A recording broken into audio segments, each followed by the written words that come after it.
Welcome back to the Deep Dive. We've got a stack of crucial sources here for our UPSC news analysis for June 7th, 2025. That's right. And our mission today really is to dive deep into the day's news. We want to break down those key current affairs, make sure, every essential concept in the text is explained properly. And, of course, highlight the mains relevant issues and prelims points that really matter for anyone prepping for the UPSC exams. Absolutely. And today's sources, well, they give us a fascinating snapshot of India right now. It's touching on pretty much every area the UPSC syllabus covers, isn't it? It really seems like it. Yeah, we're looking at major shifts in monetary policy, big infrastructure projects, global tech coming into our digital space. Digital governance, too. Digital governance initiatives, yes. Navigating complex foreign relations, tackling national security threats in forms like BRICS. And even ancient history and social justice. Exactly. Uncovering ancient history, grappling with some tough social justice issues, and even rethinking education policy. It's quite a mix. It really is. It shows just how many moving parts there are in India's whole development and governance story. Right. And our goal today, as you said, isn't just to report the news. It's to help you understand the forces at play, those underlying concepts. And the so what, right? The relevance for preparation. Precisely. The so what. Think of it as getting those crucial nuggets of knowledge all explained in context so you can start connecting the dots across different parts of the syllabus. Okay, sounds good. Let's jump right in then. Let's do it. Okay, let's unpack this first one. A big economic story straight from the Reserve Bank of India. This move caught quite a bit of attention, I believe. Indeed, it did. The RBI's Monetary Policy Committee, that's the 6-member body, you'll remember, chaired by the RBI governor, tasked with setting interest rates well, they made a significant announcement today, June 7th. Okay. They decided, in a 5-to-1 vote, mind you, to cut the key lending rate, the repo rate, by 50 basis points. 50 basis points, okay. And the repo rate, just quickly. Right. Basically, it's the interest rate at which commercial banks borrow money from the RBI, usually overnight. So when the RBI lowers it, the idea, the hope really, is that it makes borrowing cheaper for banks. Which should then encourage them to lend more and maybe at lower rates. Exactly. To businesses, to individuals. Yep. That's the theory. And that wasn't the only tool they used, was it? I think I saw something about CRR. No, you're right. They also made a pretty notable change to the cash reserve ratio, the CRR. This is the slice of a bank's total deposits they have to keep parked with the RBI, earning no interest. Right. Well, today, they cut that CRR by a significant 100 basis points. Wow, 100 basis points. That must release quite a bit of liquidity. It does. The projection is that this move alone will inject something like 2.5 lakh crore of additional liquidity into the banking system. But that's phased by December 2025. Still, that's a lot of money becoming available for lending. What's the RBI's thinking behind such, strong moves? Well, they released updated economic forecasts alongside this. They're now projecting India's GDP growth for the next fiscal year, FY26, at 6.5%. And importantly, they've lowered their forecast for CPI inflation. That's the Consumer Price Index, the one they target. That's the one. They aim for 4%, remember, with a plus or minus 2% band around it. Their new forecast is 3.7%. Ah, okay. So lower inflation gives them room to maneuver. Precisely. It gives them space to focus more on supporting growth. And crucially, alongside the rate cuts, they formally shifted their policy stance from accommodative to neutral. Right. What does that shift to neutral actually signal? Well, it basically means they're not necessarily signaling more rate cuts are coming like the accommodative stance tends to suggest. Neutral means they've got flexibility. They could raise rates. They could lower rates depending on how inflation and growth actually pan out. I see. More data dependent, perhaps. Exactly. The sources also mentioned, interestingly, that while stress in retail loans seems to be easing a bit, microfinance and small businesses are still facing some headwinds. So part of the aim here is clearly to ensure credit reaches these segments too, to boost overall activity, especially, with global economic uncertainty still kind of looming. Makes sense.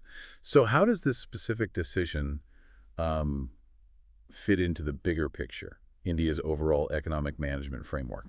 Well, it operates within that monetary policy framework agreement from 2015, the one that cemented flexible inflation targeting. But monetary policy, it's just one piece of the puzzle, isn't it? Right. It works with fiscal policy. Exactly. It works alongside what the government is doing on the fiscal side, boosting capital spending, the PLI schemes for manufacturing, big infrastructure pushes like Gati Shakti. The idea is for monetary easing to complement these efforts. And the RBI has other tools, too. Oh, yes. They manage day-to-day liquidity using things like open market operations, OMOs, the Liquidity Adjustment Facility, or LAF, and the newer Standing Deposit Facility, SDF. And, of course, ongoing financial sector reforms are trying to improve how quickly and effectively these rate changes actually get passed on to borrowers, the transmission. Right, the transmission. Let's think about this for mains then. Yeah. What are the core issues here and maybe the potential ripple effects? Yeah, transmission is definitely a major challenge, often highlighted. Just because the RBI cuts the repo rate doesn't mean your home loan EMI drops instantly by the same amount. There can be lags, friction in the system. Banks might not pass it on fully. Sometimes, or not immediately. Also, it's a balancing act, isn't it? Lower rates help borrowers, sure, but they can be tough on savers, especially people relying on fixed deposit interest, like, say, retirees. Good point. And the global situation. That's another factor. Global instability, plus that persistent stress in sectors like microfinance, these remain challenges for the RBI to navigate. Okay, but what about the intended impacts? Well, the impacts, if it works as planned, could be pretty significant. For society, you might see cheaper loans making things like buying a house or a car a bit easier for some, but again, that downside for savers. And the economy overall. Economically, the clear aim is to stimulate investment, boost consumer demand, give a push to make in India, potentially create jobs, and maybe even attract foreign capital looking for better returns now that rates are being cut elsewhere too. And from a governance angle. It really underscores that critical, sometimes delicate coordination needed between the RBI, which is independent, and the finance ministry, ensuring transparency from banks on how they set their lending rates and finding ways to protect the interests of small savers. These are also important governance and, frankly, ethical considerations. So after a move like this, what's the path forward? What needs to happen next? Well, first and foremost, it's about monitoring, ensuring that these rate cuts are actually transmitted effectively into the broader economy. And keeping a very close eye on inflation, especially now with the neutral stance. Any sign of it picking up gives the RBI room to react quickly. Address the weak spots, too. Absolutely. Addressing those specific stress points, like in microfinance, is crucial, so the extra liquidity actually flows where it's most needed. And beyond monetary tweaks, experts always point to the need for complementary structural reforms, things like land, labor, judicial reforms, to really improve the investment climate and maximize the impact of cheaper credit. And maybe financial literacy. That helps too. Improving financial literacy and promoting digital banking can definitely help ensure credit reaches more people more efficiently. Got it. Okay, and for our listeners really focusing on prelims, what are the key takeaways? Right, for prelims, you need to nail specifics. The new repo rate, 5.5%. The CRR cut, 100 basis points, leading to that Euro 2.5 lakh crore potential liquidity boost. Yeah. The inflation target band, 4% plus or minus 2%. The GDP and inflation projections for FY26, 6.5% and 3.7% respectively. And importantly, the change in policy stance to neutral. And the tools. Yes, be familiar with the basic RBI tools. Repo, CRR, OMOs, LAF, SDF. Know what they are, generally how they work. Okay, crystal clear. Let's shift gears completely now. From the economy to national security and infrastructure, specifically in Jammu and Kashmir. The Prime Minister was there. Yes, a very significant development on June 6th. The PM visited J&K to inaugurate some critical railway infrastructure projects. This is all part of the Udhampur-Srinagar-Baramulla rail link, the USBRL project. That's the big one connecting the valley to the rest of the network. Exactly. It's a huge long-term strategic project. And the absolute highlight, the part that became operational with this visit, is the Chenab Bridge. It's incredibly the world's highest railway bridge. That Chenab Bridge. I've seen pictures. It looks like a real engineering marvel. So it's actually functional now. It is functional now. And alongside opening the bridge, the PM also flagged off a new Vande Bharat train service connecting Jammu and Srinagar. So better connectivity. Yeah. But there was political messaging, too. Oh, definitely. This isn't just about tracks and trains. The political messaging was very strong.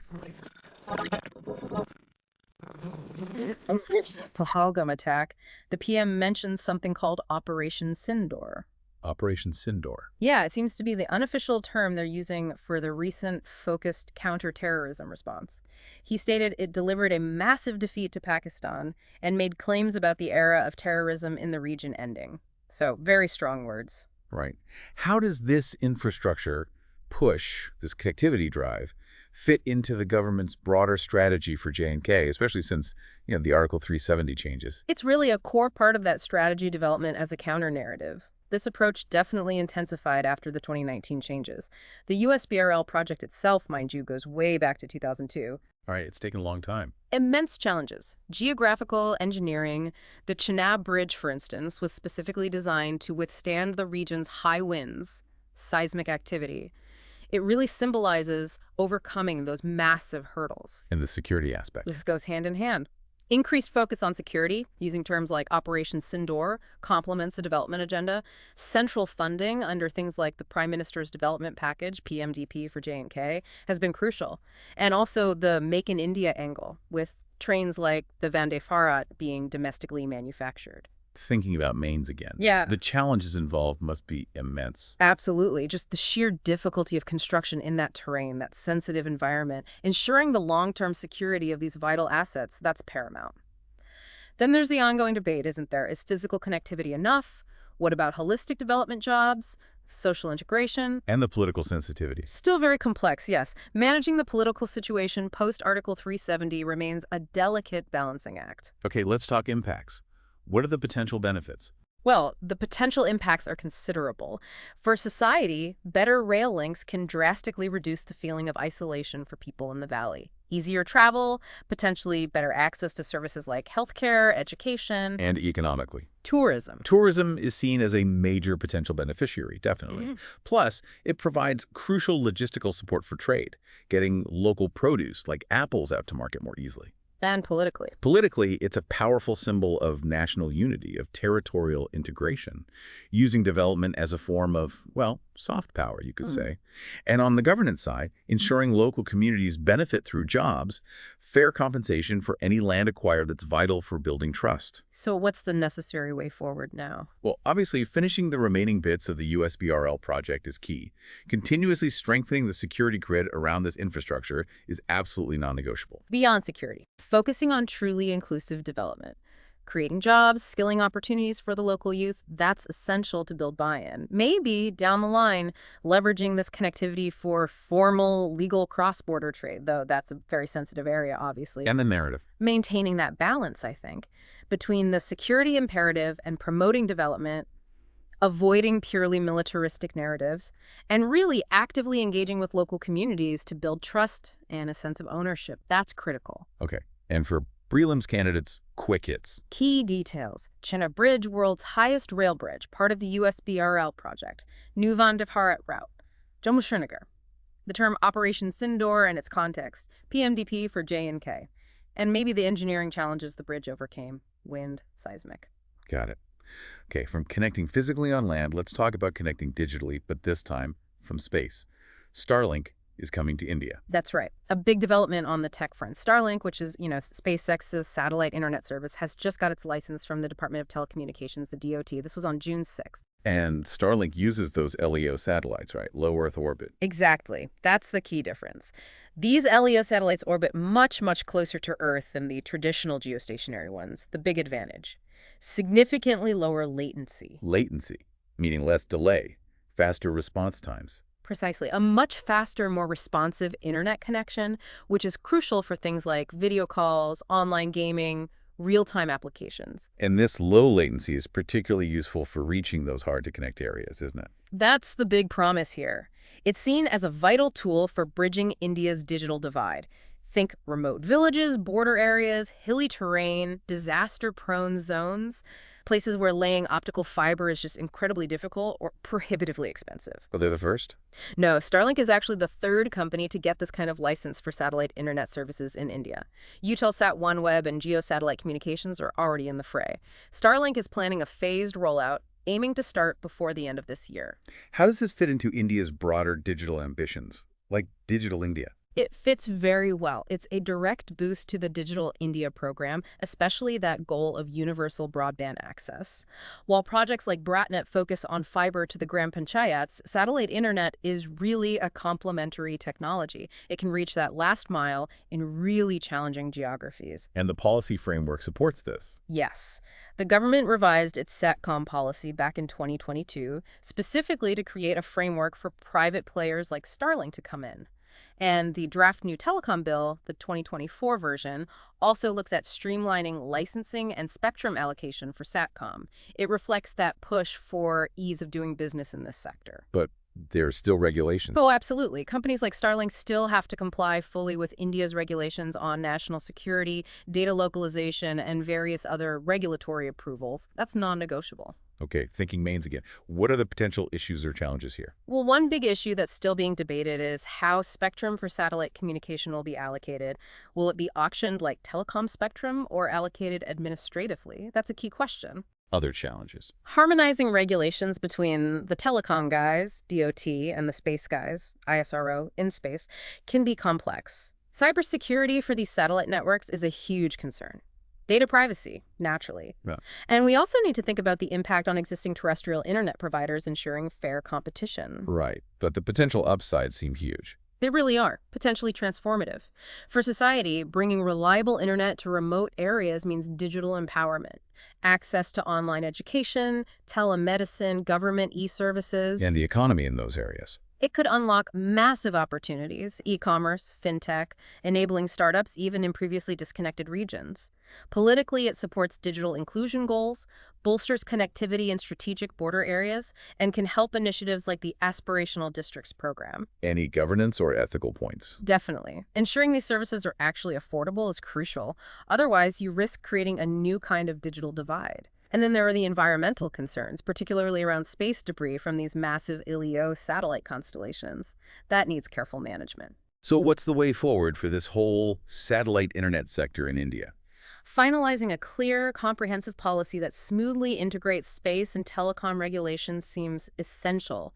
Developing a fair, transparent framework for spectrum allocation is absolutely crucial for market growth and investment. What about building domestic capability? Yes, encouraging a domestic ecosystem supporting Indian companies manufacturing ground equipment, terminals, setting up ground stations, that's important too. Strengthening the cybersecurity framework for SATCOM is paramount. Affordability again. Yes, maybe exploring public-private partnerships to help ensure services reach underserved populations affordably, and definitely continuous monitoring of the environmental impact, the space debris issue for sustainable use of space. Got it. And for prelims, quick takeaways. Key terms: Starlink, SpaceX connection, LEO satellites, know the low latency advantage, know it's the third licensed player after OneWeb Geo, relevant policies, SATCOM Policy 2022, draft telecom bill, its role in digital India, bridging the divide, and be aware of the challenges: spectrum allocation, space debris. Perfect. Okay, let's look at another digital governance initiative now, but this one focused on managing a very specific and often complex type of asset: Waqf properties. Right. On June 6th, the government launched something called the UMED portal.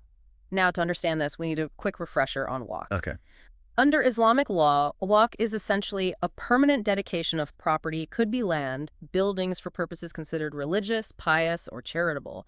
These properties are meant to generate income to support mosques, shrines, schools, hospitals, things like that. And how are they managed currently?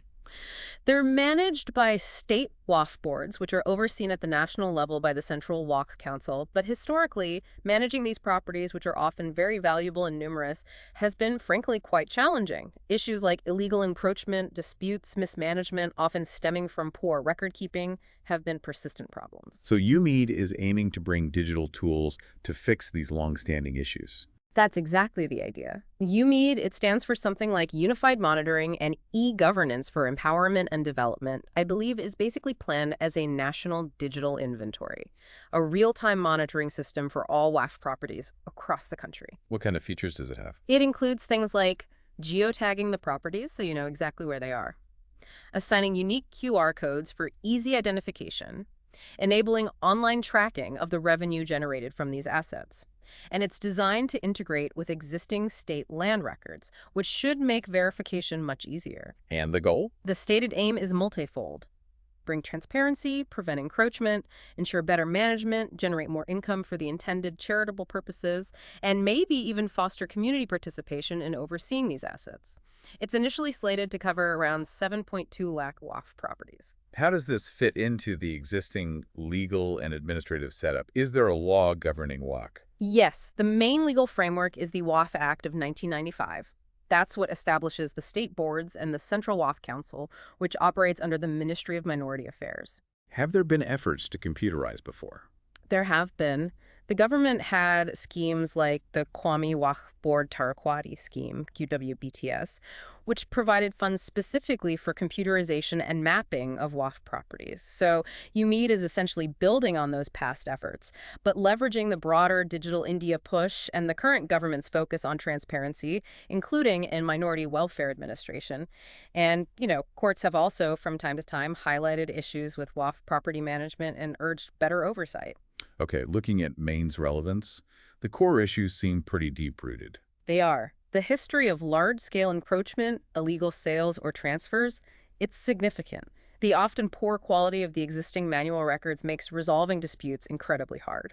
There have been allegations of political misuse of these assets too, and just a general lack of professional management has meant that huge amounts of potential revenue, which could be used for community welfare, often go untapped. Some estimates of the potential value are quite staggering. Right.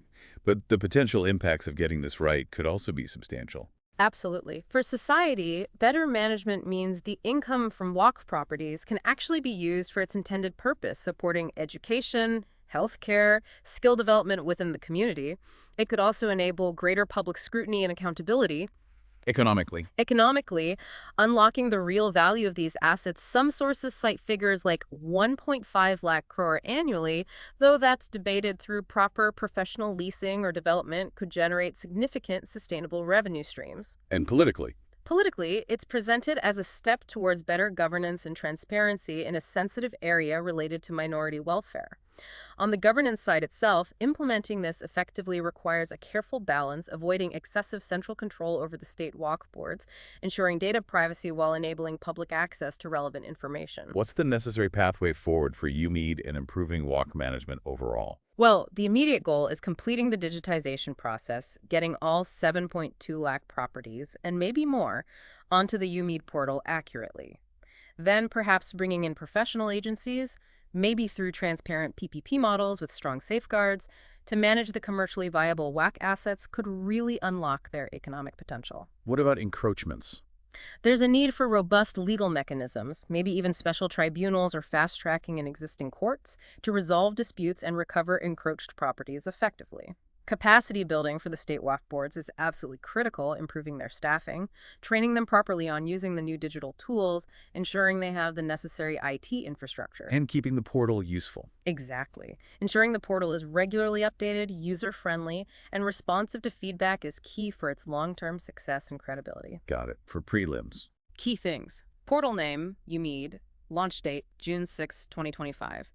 Purpose, digital inventory monitoring of WAF properties.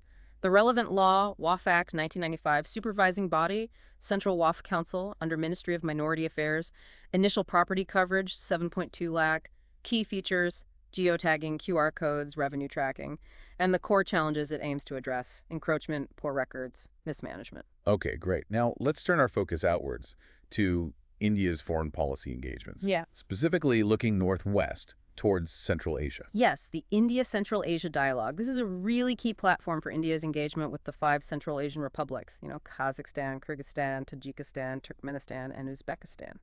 Why is this region so important for India? Strategically, it's vital. Think energy resources, its geographical location acting as a land bridge between Asia and Europe. The dialogue aims to boost cooperation across the board, political, economic, security, cultural ties. And what came out of the latest meeting of this dialogue? The 5th edition was just held today, June 6th, in Astana, the capital of Kazakhstan. A major outcome, especially given the regional security situation, was a strong joint condemnation of terrorism in all its forms, particularly cross-border terrorism and its financing. Afghanistan must have come up. It did. They discussed the situation there, reiterating support for an inclusive government in Afghanistan. Another big focus was on pushing forward with the International North-South Transport Corridor, the INSTC. Ah, the INSTC. That's the route bypassing Pakistan. Exactly. It's a multimodal network ship, rail, road that India sees as crucial for efficient connectivity with Central Asia and Russia, going via Iran. They also agreed to form joint working groups on specific areas like energy cooperation, connectivity projects, etc. India's External Affairs Minister, S. Jaishankar, represented India there. INSTC in Chabahar Port. These have been long-standing strategic priorities for India's regional connectivity, haven't they? They absolutely have. INSTC is a core plank of India's Connect Central Asia policy, which was formally launched way back in 2012. And developing the Chabahar port in Iran is intrinsically linked to this strategy. It gives India that crucial sea access to connect to the INSTC network and then onwards into Central Asia and Afghanistan, again, critically, circumventing Pakistan's land blockade. Beyond just connectivity. Oh, yes. Cooperation extends to energy trade possibilities, IT collaboration, defense training exchanges, and building strong cultural links. India has been actively using soft power tools, hosting things like a Central Asia Cultural Festival, engaging them through platforms like the International Solar Alliance, and regular high-level interactions like the first ever India-Central Asia Summit held virtually in 2022 show the increasing importance India attaches to this region. Okay, Maine's perspective again. What are the big challenges India faces in engaging with Central Asia? Several significant ones. Geopolitically, that lack of direct land access due to Pakistan's position remains a fundamental hurdle. The INSTC itself, while promising, has faced delays due to regional complexities, sanctions impacting Iran, infrastructure bottlenecks. Competition, too. Yes, strong competition for influence, primarily from China with its massive Belt and Road Initiative investments in the region. And of course, the persistent instability and uncertain future of Afghanistan continues to cast a long shadow over regional security and connectivity aspirations. Right. But on the impact side, if things go well. Deeper cultural and educational exchanges can really strengthen those historical people-to-people ties. Economically, a fully functional INSTC promises significant cuts in trade costs and transit times, making Indian goods more competitive there, and vice versa. Plus, the region offers potential for diversifying India's energy imports away from Middle East volatility. And strategically. Politically, stronger ties enhance India's leverage in the complex geopolitics of Eurasia. It supports India's broader foreign policy goals under its Act East and extended neighborhood doctrines. From a governance viewpoint, it's important India approaches these relationships respecting the sovereignty and often neutral foreign policy stances of the Central Asian states, and ensures transparency in implementing projects like INSTC. What's the necessary way forward for India in Central Asia, then? India needs to really accelerate work on its components of the INSTC, particularly speeding up the Chabahar port development and the crucial rail links connecting it onwards, like the Chabahar-Zavedan line. Enhancing counterterrorism cooperation with the Central Asian states, perhaps through more intelligence sharing. Joint training is vital given the shared concerns about Afghanistan and regional extremism. Energy and culture. Definitely. Exploring new concrete energy partnerships. And significantly scaling up those cultural, educational, and academic exchanges to build goodwill and deeper understanding, leveraging India's soft power assets. India also needs to navigate its engagement carefully, balancing its interests in a region where both China and Russia wield considerable influence, always maintaining its strategic autonomy. And for prelims. Key things. Know the India-Central Asia Dialogue platform and the participating countries. India plus the 5 stands. Note the location and date of this 5th dialogue. Astana, June 6, 2025. Key outcomes. Joint stance against terrorism, push for INSTC. Understand the basic purpose of INSTC and the strategic significance of Chabahar Port for India's access. Okay, clear. Now let's swing completely west and look at India's engagement with a major group of developed economies, a G7. Yes, the big news here is the invitation. Canadian Prime Minister Mark Carney has invited PM Modi to attend the upcoming G7 summit. It's scheduled for July 2025 in Ottawa, Canada, and PM Modi has accepted the invitation. And the G7 itself? It comprises 7 of the world's advanced economies: the US, UK, Canada, France, Germany, Italy, and Japan. Plus, the EU is always represented. It's basically an informal forum where leaders discuss major global economic issues, climate change, security challenges, things like that. Its decisions are political commitments, though, not legally binding treaties. India isn't a member, but gets invited sometimes, right? Yeah. As an outreach partner. Exactly. India is not a formal member, but has been regularly invited to participate in G7 outreach sessions, particularly since around 2005. These invitations are significant. They give India, as a major emerging economy, and often seen as a key voice for the Global South, a seat at the table for important global discussions. It enhances India's diplomatic profile. And this particular invitation to Ottawa, it feels especially noteworthy given the recent difficulties in India-Canada relations. Absolutely. It's very significant.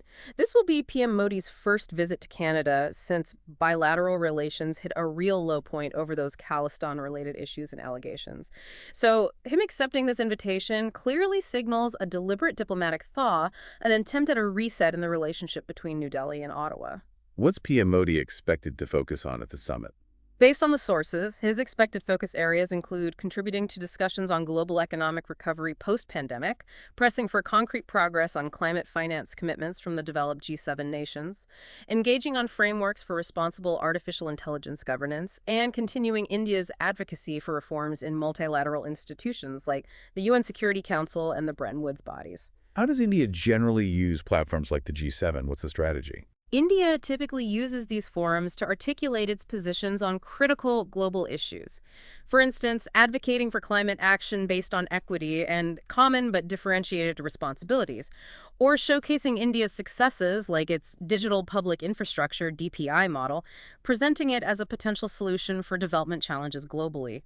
India also leverages its experience, like from its recent G20 presidency, to try and shape the discourse. And acting as a bridge. Yes, a key role India often plays, or seeks to play, is being a bridge between the developed world, represented by the G7, and the developing world, the Global South, advocating for their interests and concerns on these powerful platforms.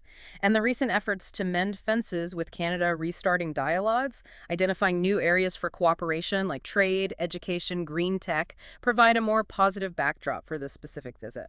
Thinking mains again. What are the underlying issues or challenges in this G7 engagement, especially with Canada hosting? Well, navigating the complexities of Canadian domestic politics, which clearly have influenced bilateral ties, remains a factor. India also has to perform a careful balancing act on a platform like the G7, managing its relationships simultaneously with the West, with China, and with Russia. And the Global South angle. Ensuring that the G7, which is sometimes perceived as an exclusive rich countries club, genuinely listens to and incorporates the perspectives and priorities of the Global South, often voiced by India, is a persistent challenge. And of course, finding that right balance between India's own climate commitments and its undeniable pressing development needs is a constant point of negotiation and discussion. What about the potential positive impacts? They span multiple areas. Socially, a successful reset with Canada could lead to smoother educational exchanges, easier people-to-people movement. Economically, it could unlock potential for increased trade and investment, especially in high-growth areas like green technology and AI, where both countries have interests. And politically. Politically, participating effectively alongside major global powers reinforces India's strategic autonomy and its multi-aligned foreign policy approach. It boosts India's global profile.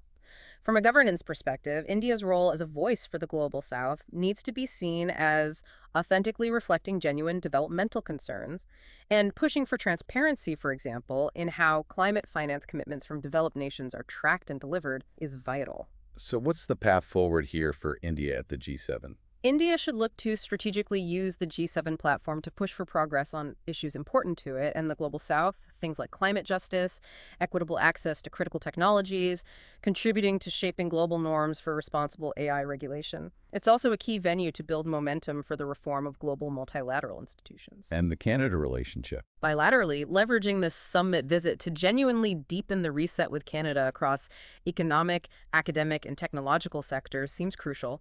Overall, India should aim to continue strengthening its unique position as a vital bridge between the global North and the global South, advocating for a more inclusive form of globalization that respects diverse national circumstances and development pathways. Okay. And for prelims focus. Know the G7 member countries. Understand the informal political nature of the forum. Details of this specific invitation by Canadian PM Mark Carney, Summit in Ottawa, July 2025. Recognize the significance of PM Modi's acceptance, first visit post-tensions. Be aware of the expected focus areas, climate finance, AI governance, multilateral reform, and understand India's role as a key non-member participant and often a voice for the Global South. Right. Sticking with multilateral forums, but shifting focus now to BRICS, which has recently expanded quite a bit. Yes, the BRICS Parliamentary Forum was held just yesterday, June 6th, in Johannesburg, South Africa. Now, BRICS, originally Brazil, Russia, India, China, and South Africa, had that big expansion in 2024. Right, adding countries like Egypt, Iran, UAE, Ethiopia, others join, making it effectively BRICS plus GOI. The Parliamentary Forum is a platform specifically for the legislative branches, the parliaments of these member countries. They get together to discuss issues like peace, security, development, cultural cooperation, essentially complementing the main BRICS summits where the heads of state meet. And it sounds like tackling terrorism was a major theme at this parliamentary meeting. Absolutely. It was high on the agenda, especially given the global security climate and perhaps pointedly, the recent Pahalgam terror attack in India, which was specifically mentioned. The forum issued a strong joint condemnation of terrorism in all its forms, reaffirming a collective zero-tolerance approach. Any specific actions called for? They called for enhanced international cooperation, particularly focusing on countering the financing of terrorism. The parliamentarians also highlighted their own role in building societal resilience against radicalization and extremist ideologies. A key practical outcome was an agreement to establish a joint working group. A working group on what? This group will focus specifically on emerging challenges: AI governance, cybersecurity threats, and anti-terrorism efforts, recognizing how technology is increasingly being misused by terrorist groups. India has consistently pushed for stronger anti-terrorism measures within BRICS and other international bodies, hasn't it? It certainly has. India has really been at the forefront within BRICS, advocating for a comprehensive, unified approach. That includes calling out states that sponsor terrorism and pushing for accountability mechanisms.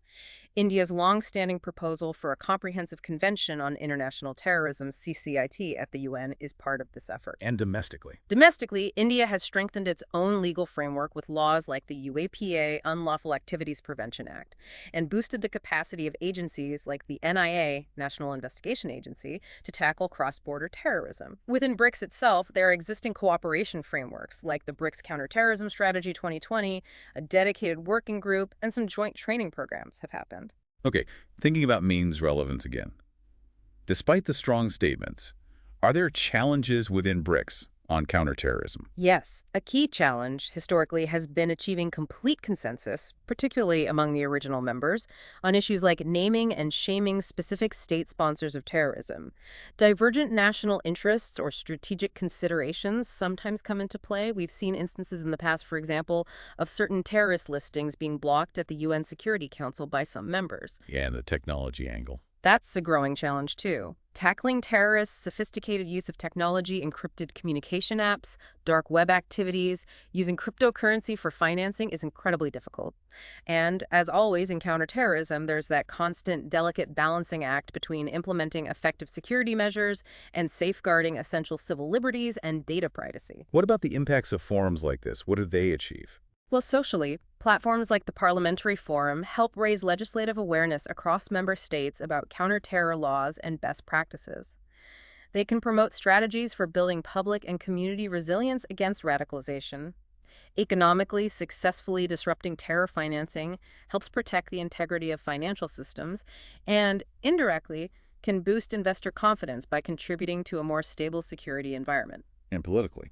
Governance. Politically, active participation strengthens India's global anti-terror diplomacy and fosters valuable legislative dialogue and cooperation among these major emerging economies. From a governance perspective, it reinforces the need to ensure that anti-terror laws are implemented transparently and respect fundamental rights. And as technology like AI gets used more in counterterrorism, developing clear ethical guidelines to prevent misuse becomes absolutely vital. So what's the path forward for BRICS and counterterrorism cooperation, especially with the expanded membership? Pushing for even greater practical cooperation, particularly in intelligence sharing and perhaps joint operational planning, especially among the BRICS Plus members who face similar threats, seems crucial. Advocating for a common BRICS-wide cybersecurity framework could help address the tech challenge. And the CCIT. Continuing to build consensus towards the finalization and adoption of the Comprehensive Convention on International Terrorism at the UN remains a core Indian foreign policy objective, and BRICS could be a platform to push that. Engaging civil society, media, and academia in developing counter-narratives and resilience programs is also necessary. Promoting shared AI ethics guidelines for counter-terror applications and encouraging South-South cooperation on effective de-radicalization programs are also key areas for future focus. Got it. And for prelims? Know the original BRICS members and have an idea of the new BRICS Plus members, like Egypt, Iran, UAE, Ethiopia. Understand the purpose of the BRICS Parliamentary Forum. Note the location and date of this meeting, Johannesburg, June 6, 2025.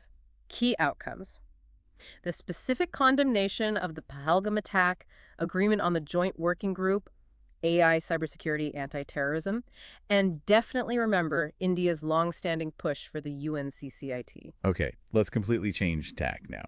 From global diplomacy to something much older, buried deep within India's soil, a fascinating archaeological discovery in Madurai. Yes, this is a really interesting one. Archaeologists working near Madurai, specifically in a place called Thiruparnkundram, unearthed a previously unknown Shiva temple on June 6th, and it seems quite well preserved. How old is it? Based on Tamil inscriptions found right there at the site, they've dated it to around 1217, 1218 CE. That places it squarely within the reign of the Pandya dynasty. The Pandya's prominent rulers in the Tamil region. Exactly. Centered around Madurai, they were major patrons of Shaivism, the worship of Shiva, and known for their distinctive style of temple architecture. What makes this particular discovery significant? It's not just finding another old temple, is it? No, the significance really lies in the details they've found. They uncovered 5 inscriptions, basically written records carved in stone from that time. These give us glimpses into things like land grants made to the temple, how the temple was managed administratively, and even the involvement of the local community in its affairs. Architecture, too. Yes, the architecture itself is interesting. It shows a kind of fusion style, with elements reflecting influences from both the earlier Chola period and the Pandya style, features like granite pillars, a separate Nandi shrine, and crucially, the findings provide strong evidence that this temple was financially independent. How so? The inscriptions detail its revenue sources and mention a dedicated temple council that governed its affairs. This gives us a much richer understanding of Pandya period society and what's often called the temple economy. It reveals how temples back then weren't just places of worship, they were vital socioeconomic hubs holding land, involved in trade, receiving patronage, managing resources. Which agencies are typically involved in discoveries like this and their conservation? Well, the main central body is the Archaeological Survey of India, the ASI. They handle archaeological research and protect nationally important monuments. Then, at the state level, you have departments like the Tamil Nadu State Archaeology Department, which play a crucial role within their own regions. Any specific initiatives? There are national initiatives like the National Mission on Monuments and Antiquities, which aims to document sites, including lesser-known ones. Sometimes schemes like HR Day, focusing on heritage city development, might indirectly benefit nearby archaeological sites. And there's also been a recent push, to digitize inscriptions, collaborative efforts between states like TN and the ASI to make these invaluable historical texts accessible for research. Plus, promoting heritage tourism, often centered around temple trails, is usually a state government focus. Right. Thinking about Maine's relevance, this discovery probably highlights some ongoing challenges in archaeology and heritage management. It does. It reminds us that there are likely still countless undocumented historical sites across India. Many known sites face constant threats from urban sprawl, encroachment, neglect. There's also a persistent shortage of trained epigraphists, the experts who can actually read and interpret these ancient inscriptions, which are primary sources.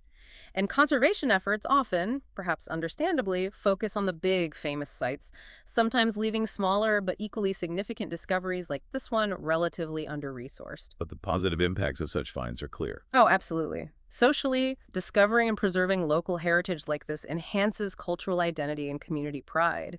It can foster a real sense of ownership and engagement in preservation efforts. Economically, it can provide a significant boost to cultural and religious tourism in regions like Madurai, creating opportunities for local guides, craftspeople, hospitality services. And for policy? Politically, finds like this inform policies related to integrated conservation. How do we link living heritage, like temples still in use, with archaeological sites? It also underscores the need for good federal cooperation between central and state archaeological agencies. And on the governance and ethical side, ensuring sensitive, community-inclusive conservation that respects local traditions and avoids crass commercial overexploitation of potentially sacred sites is really important. So, for a site like this newly discovered temple, what's the necessary way forward? Well, the first steps are obviously complete, careful scientific excavation and then conservation of the temple structure and its immediate surroundings. Digital archiving everything found, the inscriptions, architectural drawings, any artifacts unearthed is absolutely vital for future research and public access. Involving the local community. Crucial. Actively involving local communities in the stewardship and protection of the site is key for its long-term survival and acceptance. promoting academic collaboration, getting historians, archaeologists, epigraphists to study the temple economy, the society, the religious practices of the Pandya period based on this new evidence is important for enriching our historical knowledge. And tourism. Integrating the site thoughtfully into existing or new sustainable tourism circuits, balancing access for visitors with the paramount need for conservation is also a key step. And more broadly, this find should spur greater efforts towards systematically surveying and documenting potentially unknown or unprotected heritage sites across the country. Okay. And for prelims aspirants, the key points. Note the location. Thayerparinkundram, near Madurai. The approximate date, 1217-1218 CE. The associated dynasty, Pandya. Key findings to remember. The 5 inscriptions, detailing land, management, community involvement, the architectural style, Chelapanya fusion, and the evidence of the temple's financial independence, Revenue Council. Be familiar with the relevant agencies, ASI, Tamil Nadu State Archaeology Department. Great. Now, shifting to a critical social justice issue, a report came out today highlighting a really serious problem with a scheme that's meant to help poor prisoners. Yes, this is quite concerning. A report from the Ministry of Home Affairs dated June 2025 has drawn sharp attention to the fact that most states and union territories are significantly underutilizing funds allocated under the Support for Poor Prisoners scheme. When was this scheme launched? It was launched back in 2022. It's a central sector scheme, meaning fully funded by the center, and its specific purpose is to provide financial assistance to poor under trials. Under trials, meaning those in jail awaiting trial. Exactly. People who haven't been convicted yet but are incarcerated, often because they simply can't afford bail or legal representation. The scheme is meant to help cover costs like legal aid fees, bail bond amounts, surety costs, things needed to secure their release. And the goal is bigger than just financial aid.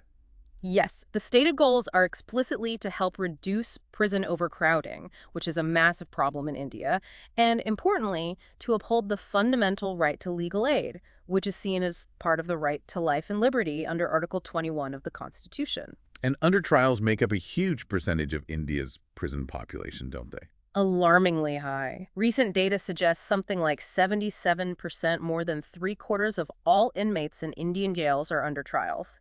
Many are held for relatively minor offenses, sometimes for years, just because they lack the means to get out. And the scheme was meant to help them, possibly linking to laws about release after serving part of the potential sentence. Precisely. It ties into provisions like Section 436A of the Criminal Procedure Code, CRPC. That section allows for the release of an under trial who has already spent half of the maximum possible sentence for the offense they are accused of, provided the trial isn't concluded. This scheme was meant to provide the financial means to facilitate such releases, among others.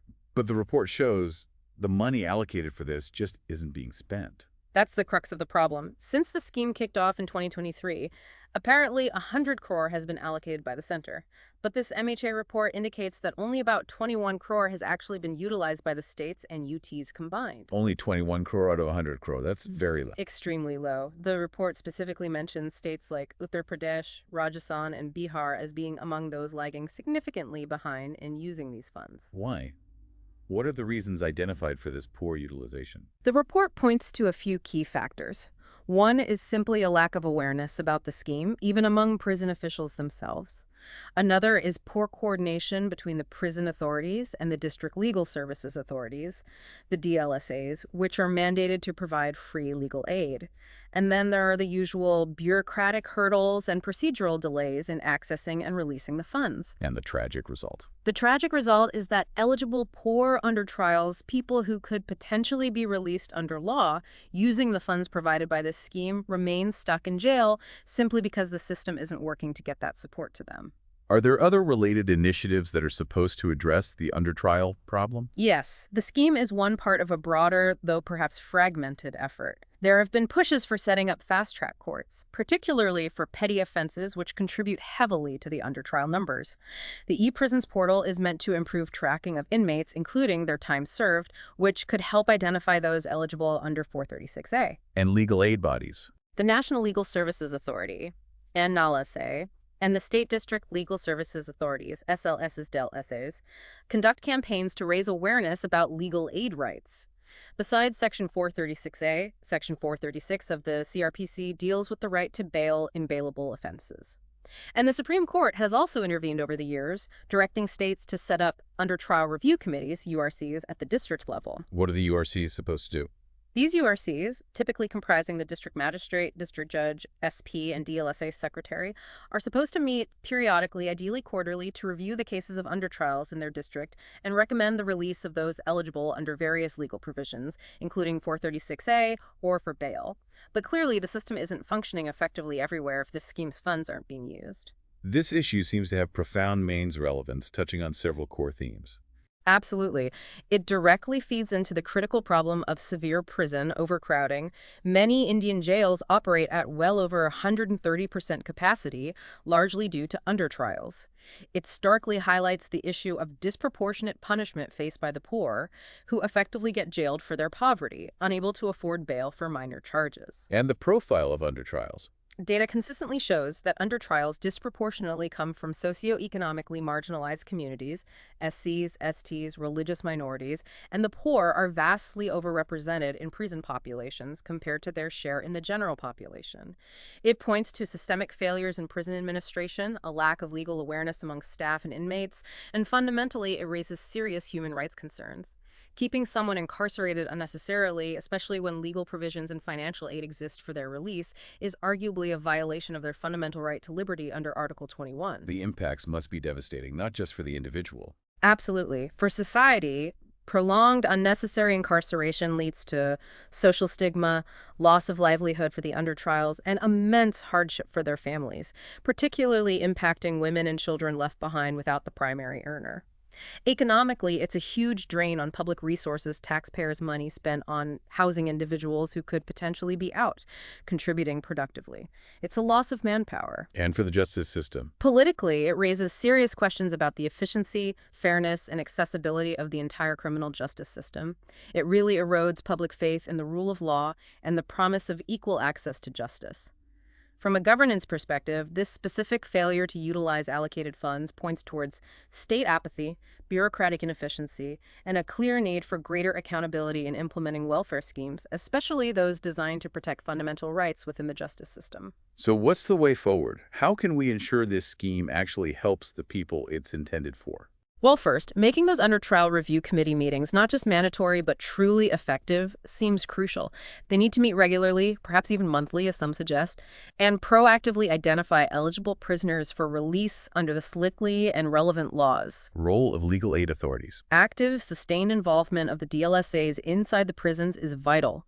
Conducting regular awareness drives for both inmates about their rights and the scheme, and for prison officials about the procedures, is necessary. Simplifying the bureaucratic process for states to access and disperse these central funds quickly is clearly needed. Training and technology. Regular training for prison staff on the legal provisions, the scheme's details, and their role is essential. Technology could play a bigger role too, perhaps integrating the scheme's database with the e-prisons portal to automatically flag undertrials who are nearing eligibility for release under Section 436A could streamline identification. Any other ideas? Promoting alternative mechanisms like community-based bail bond systems could offer non-monetary options for release in some cases. And fundamentally, there probably needs to be greater judicial sensitization towards prioritizing bail over jail, especially for minor offenses where the accused isn't a flight risk or danger. The bail, not jail. Principle needs stronger application to reduce the sheer number of undertrials entering the system in the first place. Okay. For prelims focus, quick points. Know the scheme. Support for Poor Prisoner Scheme. Launch year, 2022. Ministry, Home Affairs, MHA. Purpose, financial aid for poor undertrials. Legal aid, bail. High proportion of undertrials in India, 77%. Key CRPC sections. 436 bail. 436A, release after half sentence. Key finding of report, poor fund utilization, only 21 CR used out of 100 CR allocated. Related concerns, Article 21, liberty, prison overcrowding, role of URCs, DLSAs. Got it. Okay, one final topic for today. A major policy announcement coming from the Education Ministry, focusing on the medium of instruction, particularly moving towards Indian languages, even in higher education. Yes, Education Minister Dharmendra Pradhan made a significant announcement on June 6th. He stated the government's clear aim is to shift primary teaching, and this includes professional courses in higher education, increasingly towards being delivered in various Indian languages in the coming years. This sounds like it's rooted in the NEP 2020. Deeply rooted. The National Education Policy 2020 strongly recommended using the mother tongue or local language as the medium of instruction, at least up to grade 5, and preferably up to grade 8 and beyond. The rationale cited includes significant cognitive benefits for learning, better emotional connection, and strengthening cultural roots when children learn in a language they are most comfortable with. But the current reality, especially in higher education. The current reality, particularly in professional fields like engineering, medicine, law, is overwhelming dominance of English. This creates a huge barrier for a vast number of students who come from non-English medium school backgrounds, limiting their access and success in these fields. And technology, specifically artificial intelligence, is seen as a key part of the solution here. Absolutely. That was a core part of the minister's announcement. The plan is to heavily leverage AI-based translation tools. The idea is to use AI to rapidly translate existing high-quality educational content and even generate new content across a wide range of Indian languages. Are institutions already doing this? He mentioned that several premier institutions, like some IITs, NITs, and even IIMs, are already taking initial steps to offer courses or supplementary materials in regional languages. The specific focus mentioned was on making complex technical, medical, and legal content accessible in multiple Indian languages. And the overall goals? The overarching goals are clear: improve access to quality education for students from all linguistic backgrounds, promote equity and inclusion, reduce dropout rates potentially linked to language barriers, and, importantly, foster and celebrate India's rich linguistic diversity.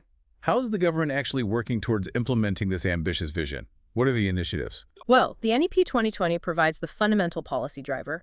Specific bodies like the Bharatiya Bhasha Samiti have been established to promote the use of Indian languages in education. Crucially, there are major government-led and collaborative AI projects focused squarely on language translation. Like the Bhashini platform. Exactly. Medidi's Bhashini platform, which is part of the National Language Translation Mission, is a key initiative here. It aims to build sophisticated AI tools for translation and speech recognition across Indian languages. There are also significant content development efforts underway. For example, translating core engineering textbooks into 12 different Indian languages has been a major project. The UGC has also issued guidelines encouraging universities to adopt multilingual education. And institutions like the Central Institute of Indian Languages, CIL, in Mysuru, play an ongoing role in translation standards and language development. Okay, thinking from a mains perspective, this is a huge policy shift. What are the potential challenges involved? The challenges are significant, no doubt. Firstly, creating genuinely high-quality, accurate, and up-to-date educational content, textbooks, reference materials, online resources across all disciplines and in multiple Indian languages is a mammoth task. It requires not just translation, but often adaptation and original creation. What about teachers? That's the second big challenge. Having a sufficient number of faculty members who are not only subject matter experts, but are also trained and comfortable teaching complex subjects effectively in regional languages, especially at the higher education level. Anti-acceptance. There might be resistance from certain sections of society, parents, students, even some academics who still perceive English medium education as essential for global competitiveness and job prospects. Standardizing technical and scientific terminology across different Indian languages is another complex, sensitive task that requires careful, consensus-based work by experts. And there's a potential risk, if not implemented inclusively, of inadvertently fostering regionalism or creating silos, hindering mobility for students and professionals across different language mediums. But the potential impacts, if successful, seem immense and largely positive. Immense, yes. Socially, it could genuinely help bridge the deep language divide that exists in our education system. It could significantly empower students from diverse linguistic backgrounds, particularly those from rural areas or marginalized communities who struggle with English. It's also a powerful step towards preserving and promoting India's incredible linguistic diversity, making education feel more relevant and accessible. Economically. Politically. Economically, by potentially improving learning outcomes and making professional education truly accessible to a wider talent pool, it could significantly enhance India's human capital. It might also support regional industries that often operate primarily in local languages. Politically, it aligns strongly with the constitutional vision, particularly Article 350A, which advocates for instruction in the mother tongue at the primary stage. And it could foster a more inclusive sense of national identity built on respecting linguistic pluralism. And governance. From a governance and ethical standpoint, ensuring that the quality and standards of education are rigorously maintained across all language mediums is absolutely critical. We can't have a situation where regional language education is perceived as second-rate. The implementation process needs to be transparent, consultative, involving linguistic experts, educators, and communities to build consensus, especially around terminology and curriculum. So what's the necessary way forward to make this policy shift a success? It requires a massive, sustained, long-term investment in high-quality content development across all subjects and languages. This probably needs collaborative efforts involving government agencies, universities, research institutions, subject experts, and maybe even ed tech companies. Training faculty. That's essential. Yeah. Training programs, incentives, and support structures are needed for faculty members to develop the skills and confidence to teach effectively and create content in multilingual environments. Continuously strengthening and validating the AI translation and content generation tools, ensuring accuracy and cultural appropriateness will be key to scaling this effort efficiently. Access to content. Promoting open access to all this multilingual educational content online could democratize knowledge significantly. Fostering a truly collaborative ecosystem, bringing together government, academia, the tech industry, civil society groups working on language preservation is vital. And critically, there needs to be ongoing, rigorous monitoring and evaluation of the quality of education and learning outcomes across different mediums to ensure this shift genuinely leads to better, more equitable education for all without creating new disparities. Okay, and for prelims, focus points on this one. Remember, this policy is primarily driven by the National Education Policy, NEP 2020. Note the crucial role planned for AI translation tools, particularly mentioning MIT's Vashini platform. Be aware that institutions like IITs, NITs, IIMs were cited as starting this shift. The relevant constitutional provision often mentioned is Article 350A, Mother Tongue Instruction at Primary Stage. The Central Institute of Indian Languages, CIIL, MISRU's role in translation efforts can be important. And understand the major challenges: high-quality content creation, faculty training, terminology standardization. Phew. That was quite a packed day of news and analysis, wasn't it? It really was. We've covered so much ground, from the big levers of the economy with the RBI's rate cuts to on-the-ground infrastructure and security developments in J&K. Then the digital leap with Starlink coming in and that UMED portal for WAC governance. Right, and India's positioning on the world stage, engaging with Central Asia, the G7 invitation, the BRICS Parliamentary Forum. Plus a fascinating peek into our deep past with that Pandya temple discovery, tackling that really concerning social justice issue about undertrials and fund utilization. And finally, looking at that fundamental potential shift in education policy towards Indian languages. It really shows you, doesn't it, the interconnectedness of everything, how these seemingly disparate pieces, economic policy, infrastructure, digital tech, foreign relations, heritage, social justice, education, all weave together. It's all a part of the complex, ongoing process of nation building and governance in India. Absolutely. These are all interconnected challenges and opportunities. Understanding how they fit together is just crucial for anyone trying to grasp India's story, especially for UPSC preparation. Couldn't agree more. Okay, and as we wrap up this deep dive, here's a thought to maybe leave you with. Building on that last discussion about language and education, consider this. How might this push this widespread shift towards teaching complex subjects, economics, engineering, law, governance, and diverse Indian languages enabled by AI and technology?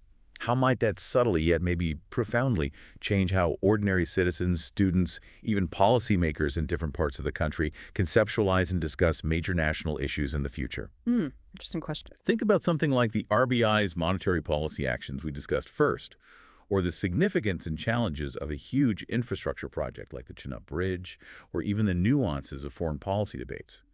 How does the very language we use to discuss these things shape our national conversation, our understanding, and potentially even the way policies are implemented and received on the ground in the years to come? Something to definitely ponder on. A very pertinent thought indeed. Language shapes thought, after all. Thanks for joining us for this deep dive into the sources from June 7th, 2025. Subscribe for daily updates and drop a comment to share your thoughts. Please join the Telegram channel link given in the description to read this news and solve a quiz based on this. Jai Hind.